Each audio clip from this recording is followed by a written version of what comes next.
ಮರಗಿಡದ ತಲೆಯ ಒರೆಸಿ ಹಿಮ ಬಿದ್ದ ನೆಲವ ಗುಡಿಸಿ ಆಹಾ ಹೊಲಗದ್ದೆ ಇನ್ನೂ ಎಂತ ನಿದ್ದೆ ಎಂದ ದಿನರಾಯನು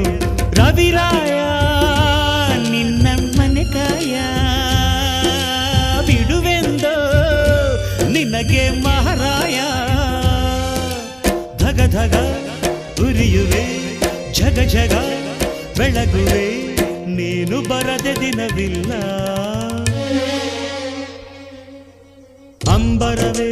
ಅಂಬರವೇರಿ ಸೂರ್ಯನು ಬಂದಾನು ಥಳ ಥಳ ಥಳ ಜಗ ಥಳ ಥಳ